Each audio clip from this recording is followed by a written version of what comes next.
Parliament की guidance रहनुमाई की ज़रूरत है। 3 वाक़यात हुए हैं जिनको मैं यहाँ पे जो है वो मुख्तसरन जो है वो मेंशन करनी चाहूँगा कि 14 से 18 मार्च तक लाहौर में ज़मान पाक में ये अपना मोर्चा लगा के जो है वो बैठे हुए थे और वहाँ पे इन्होंने जो है वो ऐसे लोगों को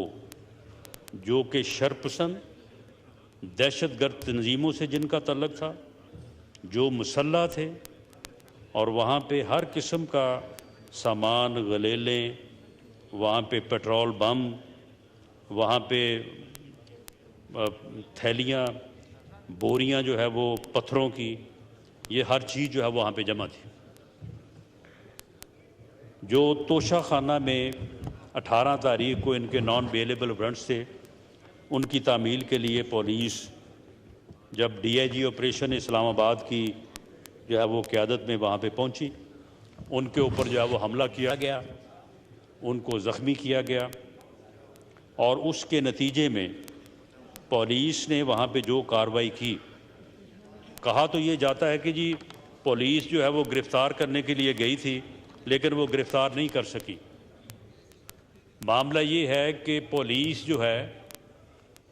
ये सभी को मालूम है कि एंटी रायट पुलिस जो है वो रबड़ स्टिक और एक शील्ड जो पथराव को रोकने के लिए होती है, इसके अलावा उसके पास कोई हथियार नहीं होता। उस एरिया में कोई एक पुलिस का या रेंजर्स का बंदा लाइव एमुनेशन के साथ मुसल्ला जो है वो दाखिल नहीं हुआ और उसे बावजूद और दानिस्ता तौर पे ये अमल जो है वो नहीं किया गया। मकसद सिर्फ ये था कि उस इलाके को क्लियर किया जाए और जो नो गो एरिया वहाँ पे कायम किया हुआ है उसको जो है वो ख़त्म किया जाए। उसे बहरहाल उसकी कोशिश होती रही और उस दौरान जो है वो तकरीबन 68 के करीब जो है वो पुलिस के लोग जो है वो ज़ख्मी हुए। लेकिन उस दौरान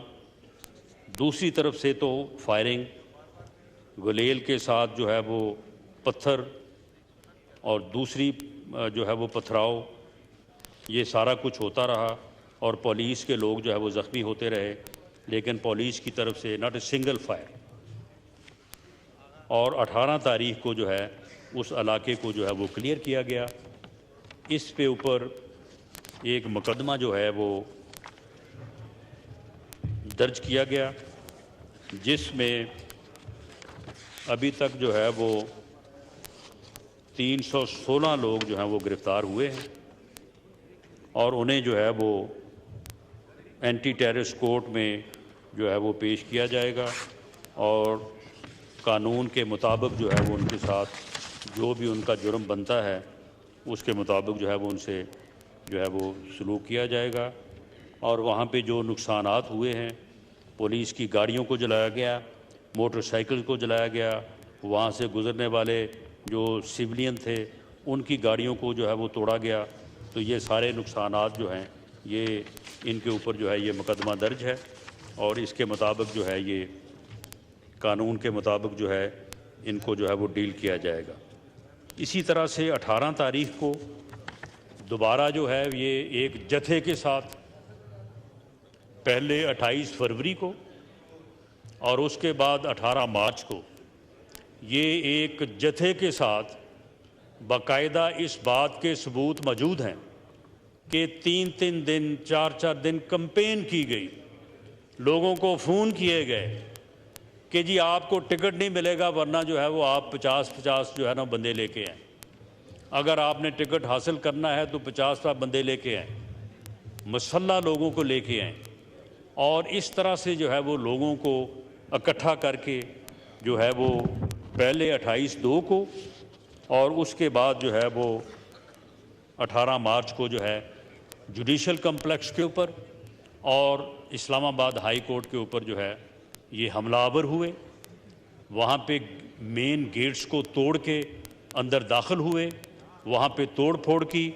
और अदालती जो प्रोसीजर है, अदालती कार्रवाई जो है उसको इंटरप्ट किया और इस बात की कोशिश की कि इनके ऊपर जो मुकदमात कायम हैं,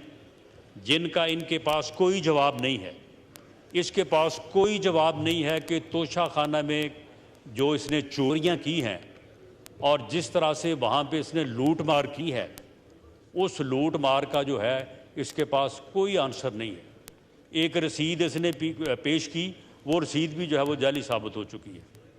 टेरियन वाइट के केस में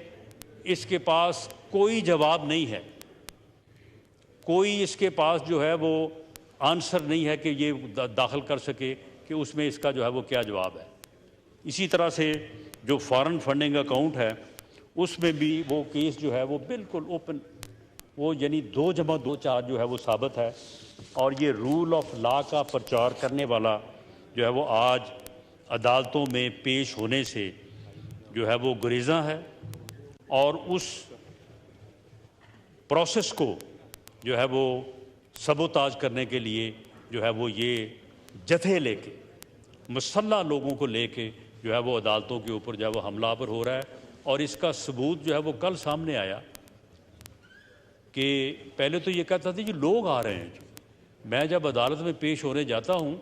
तो क्योंकि मैं बड़ा पॉपुलर लीडर हूँ तो इसलिए लोग आ जाते हैं, लोग जो है वो मेरे साथ जाना चाहते हैं, लोग मेरी जो है वो हिफाजत करनी चाहते हैं।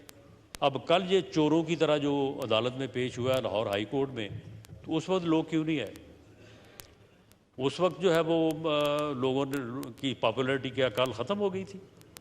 तो इससे ये साबित हुआ कि दानिस्ता तौर पे ऐसे हालात जो है वो पैदा किए गए और दानिस्ता तौर पे अदालती अमल को जो है सबोताज करने के लिए और अदालतों को अपनी आइनी और कानूनी जिम्मेदारी पूरी करने से रोकने के लिए जो है ये सारे हथकंडे जो है ये इस्तेमाल किए गए। अब जनाब स्पीकर, इस सूरत हाल में ये पार्लियामेंट जो है वो रहनुमाई करेगी कि इसमें